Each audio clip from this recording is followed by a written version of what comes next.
नमस्कार दोस्तों। गुजरात सरकार ने एक इम्पॉर्टेंट डिसीजन लिया है और ये कहा है कि गुजरात के अंदर जो बिल्डिंगें हैं वो अब 70 फ्लोर तक के आसपास भी बनाई जा सकती हैं, क्योंकि अभी के फ्लोर स्पेस इंडेक्स के हिसाब से अगर आप देखिए तो वहाँ पर अभी करीब 22 से 23 माले तक ही बिल्डिंग बन सकती है। लेकिन अब फाइनली गुजरात सरकार ये निर्णय ले रही है, क्योंकि आप समझिएगा ये बहुत ज़्यादा इंपॉर्टेंट हो जाता है गुजरात के लिए, क्योंकि वो सेस्मिक एक्टिव जोन में आता है, जिसकी वजह से अर्थक्वेक का काफ़ी ज़्यादा खतरा रहता है। तो सरकार यहाँ पर क्या क्या करने वाली है, ये फ्लोर स्पेस इंडेक्स क्या होता है, 70 फ्लोर का यहाँ पर आंकड़ा कैसे आया है, ये सभी चीज़ें मैं आपको इस वीडियो में बताऊंगा।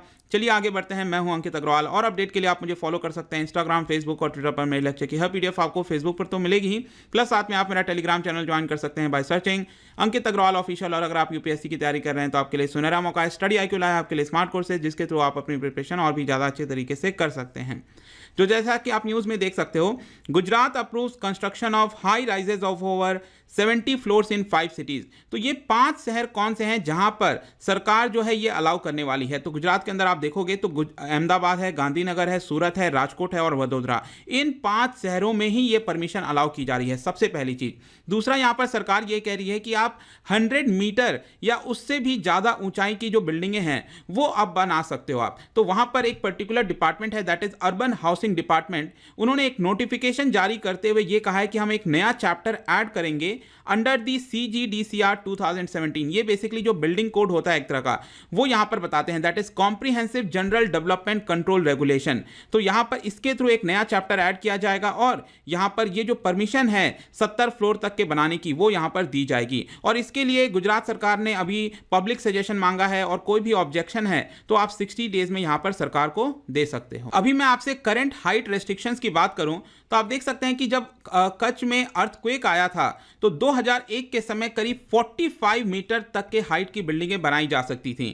लेकिन रिसेंटली 3 साल पहले 2017 में सरकार ने इसको बढ़ाकर 70 मीटर्स कर दिया था और इसके अकॉर्डिंगली अगर आप देखिए तो 22 से 23 फ्लोर बनाए जा सकते थे। लेकिन अब जो नई पॉलिसी आ रही है, यहां पर सरकार ने कहा है कि आप जितनी हाइट की बिल्डिंग चाहो बना सकते हो। जी हां, यहां पर कोई स्पेसिफिक नहीं किया है। यहां पर सरकार कह रही है कि आप जितनी हाइट की बिल्डिंग चाहो वो आप बना सकते हो। लेकिन आपको दो चीजें देखना होगा। एक है कि जो बिल्डिंग के आसपास जो आपका पूरा प्लॉट है उसके आसपास यहां पर 30 मीटर वाइड है एक रोड जानी चाहिए, 30 मीटर वाइड, और एयरपोर्ट नो ऑब्जेक्शन सर्टिफिकेट होना चाहिए, तब आप अपना काम यहां पर स्टार्ट कर सकते हैं। और यहां पर यह बोला है कि अगर जिस भी बिल्डर के पास एक पर्टिकुलर प्लॉट है जिसकी जो आपका एरिया है वो है 2500 स्क्वायर मीटर, तो आपके पास 2500 स्क्वायर मीटर का एरिया है तो आप 150 मीटर तक के हाइट की बिल्डिंग बना सकते हो। और अगर आपके पास प्लॉट का साइज जो है वो 3500 स्क्वायर मीटर या उससे ज्यादा है तो आप कितने भी हाइट की बिल्डिंग बना सकते हो, उसके ऊपर कोई भी रेस्ट्रिक्शंस नहीं लगाएगी। लेकिन अब आपके मन में सवाल आ रहा होगा, फिर ये 70 फ्लोर्स क्यों है, क्योंकि यहां पर तो आप कह रहे हैं कि कितने भी हाइट की बनाई जा सकती है। तो इसके लिए आपको समझना होगा फ्लोर स्पेस इंडेक्स के बारे में। सबसे पहली चीज याद रखिएगा, ये जितनी भी बिल्डिंग बनाई जाएगी वहां पर सरकार ने यह कहा है कि जो फ्लोर स्पेस इंडेक्स है वहां पर जो अलाउ किया गया है वो 1.2 से ज्यादा होना चाहिए। तो सपोज मैं कहता हूं कि एक पर्टिकुलर एरिया है अहमदाबाद में जहां पर फ्लोर स्पेस इंडेक्स 1.5 है, तो यहां पर बिल्डर के पास ऑप्शन होगा कि वो अपना जो फ्लोर स्पेस इंडेक्स है उसको सरकार से अनुमति लेकर इसको 5.4 तक ले जा सकता है मैक्सिमम, और उसके अकॉर्डिंग यहां पर अपने बिल्डिंग की जो आपकी ऊंचाई है वो कर सकता है। आई एम श्योर कि अभी आप में से काफी लोगों को समझ नहीं आ रहा होगा ये फ्लोर स्पेस इंडेक्स क्या है। तो सबसे पहले आप ये समझिए फ्लोर स्पेस इंडेक्स क्या होता है, FSI। तो देखिएगा, कोई भी जो बिल्डिंग बनाई जाती है, हाई राइजेस बिल्डिंग बनाई जाती है, स्काई स्क्रैपर्स बनाए जाते हैं, आपने हमेशा देखा होगा कि वो एक बहुत बड़े एरिया में कवर होता है। मतलब वहां पर नीचे बहुत सारी एमिनिटीज होती हैं, स्विमिंग पूल्स होता है, जिम होता है, स्पोर्ट्स क्लब होते हैं, मतलब कि एरिया आपका बहुत बड़ा होता है। लेकिन उसके छोटे से एक एरिया में यहां पर एक काफी बड़ी बिल्डिंग बनाई जाती है, इजंट इट। तो हम यहां पर एग्जांपल के तौर पर समझते हैं। सपोज मैं कहता हूं कि ये एक पर्टिकुलर एरिया है जिसकी पूरा जो एरिया है इसका लेंथ है आपका 1000 स्क्वायर मीटर, ठीक है, ये है आपका 1000 स्क्वायर मीटर।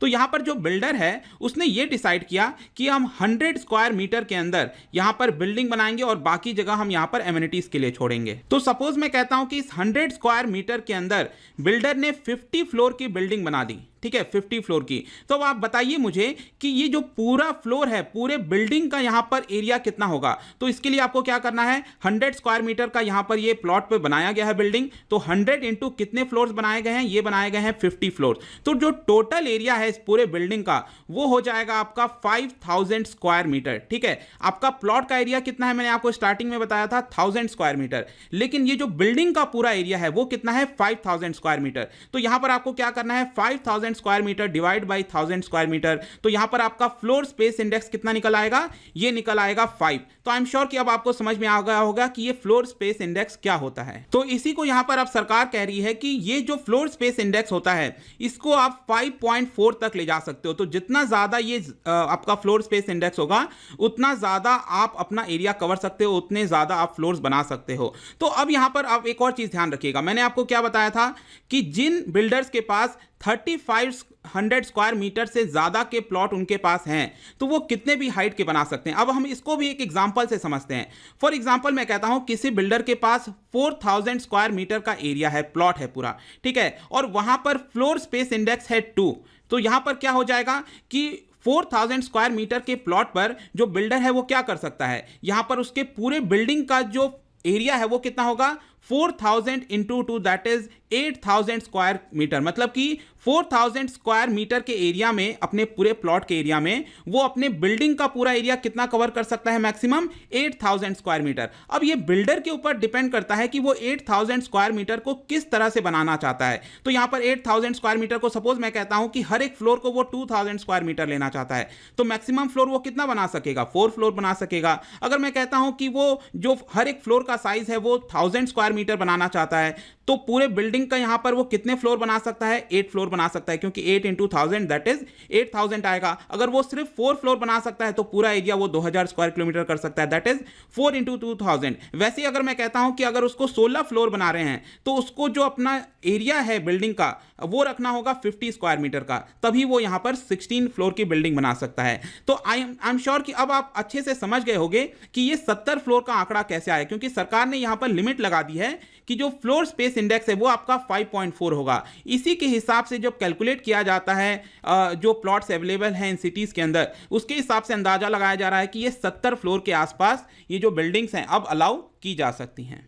अब यहां पर एक सबसे बड़ा क्वेश्चन आता है कि आखिरकार ये जो पर्टिकुलर मूव है, सरकार ने चेंजेस लाने जा रही है, ये आखिरकार क्यों किया जा रहा है। तो वहां के जो डेप्यूटी सेक्रेटरी हैं उनका ये कहना है कि government does not intend to change the entire skyline. मतलब कि सरकार ये नहीं चाहती कि पूरे जो शहर हैं उसका जो स्काई लाइन है वो सब पूरा वर्टिकल ग्रोथ हो जाए पूरी तरह से, लेकिन हाँ सरकार ये चाहती है कि कुछ आइकॉनिक बिल्डिंग्स आए ताकि जो शहर है वो थोड़ा सा और ज़्यादा बेटर दिखने लगे, ऐसा सरकार का कहना है। प्लस यहाँ पर सरकार ये भी कह रही है कि हो सकता है इसकी वजह से जो FDI है, foreign direct investment real estate sector के अंदर, इसको बढ़ाने में भी काफ़ी ज़्यादा मदद मिलेगा। कुछ और भी ऑफिशियल्स के द्वारा रीज़न बताए गए कि यहाँ पर जो अर्बन एरियाज़ में लैंड हैं वो काफ़ी ज़्यादा कम हो गए हैं, यहाँ पर स्कैर्स इन नेचर हैं, इसकी वजह से यहाँ पर जो वर्टिकल ग्रोथ है वो काफ़ी ज़्यादा मदद करेगा इसकी पूर्ति करने के लिए। और ऑब्वियस सी बात है कि यहाँ पर जो लैंड कम होने की वजह से जो कॉस्ट है आपका लैंड का वो काफ़ी ज़्यादा एक्सपेंसिव हो जाता है, जिसकी वजह से हॉरिजॉन्टल डेवलपमेंट यहाँ पर पॉसिबल नहीं है। अब यहाँ पर एक क्वेश्चन आता है कि सरकार ने ये जो निर्णय लिया है, क्या उसकी वजह से इन 5 शहरों में जो हाउसिंग के कॉस्ट हैं, जो घर के कॉस्ट हैं, क्या वो कम होंगे। तो देखिए सरकार तो कह रही है कि हाँ कम होंगे, लेकिन यहाँ पर बिल्डर्स का कहना है कि जो कंस्ट्रक्शन का कॉस्ट है वो काफ़ी ज़्यादा बढ़ने लगेगा। क्योंकि आपको समझना है जो स्काई स्क्रैपर्स होते हैं, जो बड़े बड़े बिल्डिंग्स होती हैं, it is usually meant for luxurious residence, ठीक है। यहाँ पर जो मेंटेनेंस कॉस्ट है वो भी काफ़ी ज़्यादा हाई होता है। और यहाँ पर जो एक्सपर्ट्स हैं उनका मानना है कि प्राइमरी जो कॉस्ट होता है किसी भी बड़ी बिल्डिंग को बनाने के लिए, उसमें फाउंडेशन और लेबर कॉस्ट काफी ज्यादा बढ़ने लगता है। जितना ज्यादा आप फ्लोर बनाओगे उतना ज्यादा आपका कॉस्ट जो है उसी हिसाब से बढ़ने लगेगा। और यहां पर सपोज फॉर एग्जांपल मैं कहता हूं कि जैसे जैसे बिल्डिंग की हाइट बढ़ती जाती है वैसे ही जो विंडोज होते हैं, जो आपके खिड़की होती हैं, उनके भी जो थिकनेस है, जो ग्लास उसमें लगता है विंडोज में, उसकी थिकनेस भी बढ़ने लगती है उसी हिसाब से, सेफ्टी पर्पस की वजह से। तो ऑब्वियस सी बात है जितना ज्यादा होगा बिल्डिंग की हाइट उतनी ज्यादा कॉस्ट इसमें ऐड होती जाएगी। जाएगी, प्लस साथ में यहाँ पर लेबर कॉस्ट भी और इंक्रीज होता जाएगा। तो ऐसा माना जाता है कि हर फ्लोर, जैसे जैसे आप हर एक फ्लोर इंक्रीज करोगे तो जो हाउसिंग की कॉस्ट है वो करीब 5 से 7% बढ़ने लगती है। तो यहाँ पर दोनों ओपिनियन आपको देखने को मिलेंगे। सरकार कह रही है कि हाँ कम होंगे, लेकिन यहाँ पर एक्सपर्ट का मानना है कि नहीं और भी ज़्यादा बढ़ सकते हैं। लेकिन यहाँ पर देखिए काफ़ी चीज़ें डिपेंड करती हैं। इट डिपेंड्स कि वहाँ पर लैंड का कॉस्ट कितना है। सबसे बड़ा जो चीज़ है दोस्तों वो लैंड के ऊपर डिपेंड करता है। अगर मैं कहता हूँ उस एरिया में, इन 5 शहरों में लैंड के कॉस्ट बहुत ज़्यादा हाई हैं, तब तो यहाँ पर हम कह सकते हैं कि हाँ ये जो बिल्डिंग्स हैं वहाँ पर कुछ ना कुछ मदद करेंगी जो हाउसिंग कॉस्ट है कम करने को। लेकिन अगर लैंड की कीमत बहुत ज़्यादा नहीं है तब तो यहाँ पर हाउसिंग की कॉस्ट जो है एक तरह से बढ़ सकती है। प्लस यहाँ पर यह भी डिपेंड करता है कि वहाँ पर डिमांड कितनी है इस तरह की बड़ी बड़ी बिल्डिंग्स की, क्योंकि यहाँ पर कई सारे फैक्टर्स काम करते हैं, जैसे कि सीनिक व्यूज़ क्या है, ब्यूटी है कि नहीं है। क्योंकि अगर उस बिल्डिंग में कोई भी खरीद रहा है तो उसको देखने को चाहिए कि आसपास कैसा माहौल है। तो यहाँ पर अगर समुद्र के किनारे हैं तो उसके कॉस्ट ज़्यादा होते हैं, मतलब कि अच्छा लोग ज़्यादा डिमांड करते हैं। लेकिन सपोज मैं कहता हूँ दिल्ली में जो आजादपुर मंडी है उसके पास आपने देखा होगा माउंटेन जैसा गार्बेज लगा हुआ है, अगर ऐसा सीनिक ब्यूटी रहा तो कौन खरीदेगा? कोई नहीं खरीदेगा, राइट। तो कई सारे फैक्टर्स डिपेंड करते हैं, वो तो आगे पता चलेगा कि क्या एक्चुअल में हाउसिंग कॉस्ट कम होती है कि नहीं। लेकिन यहां पर फाइनली जाने से पहले मैं एक और चीज बता दूं कि जैसा मैंने आपको स्टार्टिंग में बताया था कि ये सेस्मिक एक्टिविटी जोन है आपका पूरा जो गुजरात है, तो वहां पर कंसर्न कैसे एड्रेस कर रही है सरकार। तो सरकार का ये कहना है जो CGDCR है जिसके बारे में मैंने बिगनिंग में आपको बताया था, उन्होंने मैंडेट किया है कि यहां पर जो भी बिल्डिंगें बनाई जाएंगी उनको नेशनल बिल्डिंग कोड यहां पर लागू करना होगा, क्योंकि नेशनल बिल्डिंग कोड के अकॉर्डिंग यहां पर जो भी गाइडलाइंस हैं सेस्मिक एक्टिविटी जोन में किस तरह से कंस्ट्रक्शन करना है, क्या क्या यूज करना है, वो सारी चीजें आपकी फॉलो करनी पड़ेंगी। और हर एक बिल्डिंग के लिए यहां पर एक क्या है कि अलग से स्पेशल टेक्निकल कमिटी होगी। वो स्पेशल टेक्निकल कमिटी यहां पर क्या करेगी, हर एक बिल्डिंग को यहां पर जो अनुमति है क्या वो होना चाहिए कि नहीं होना चाहिए, क्या वो प्रोजेक्ट फीजिबल है कि नहीं सही है, ठीक है, उस प्रपोजल को यहां पर पास किया जाएगा एक स्पेशल टेक्निकल कमिटी के द्वारा। और इस कमिटी के अंदर आपको जो स्ट्रक्चरल इंजीनियर्स हैं और सॉइल मैकेनिक्स हैं वो सारे आपको देखने को मिलेंगे। तो आई होप दोस्तों ये जो पूरा वीडियो था रिगार्डिंग गुजरात ये अप्रूव की है construction of buildings of over 70 floors, यहां पर सभी जानकारी आपको मिल गई होगी। अगर आपको जो FSI वाला कुछ कॉन्सेप्ट समझ में नहीं आया होगा तो आप दोबारा वो देख लेना, काफी इजीली वो समझ में आ जाएगा, काफी सिंपल कॉन्सेप्ट है। तो अगर आप दोस्तों इकोनॉमी पढ़ना चाहते हैं, कोई भी कोर्स परचेज करना चाहते हैं, आप स्टडी IQ ऐप पर जा सकते हैं। किसी भी इंक्वायरी के लिए आप उनसे डायरेक्टली इंस्टाग्राम पर जुड़िए, यहां पर मैं डेली एक MCQ डालता हूं, आप स्टोरीज में जाकर प्ले कर सकते हो। मिलता हूं आपसे next time, till then thank you very much, see you soon.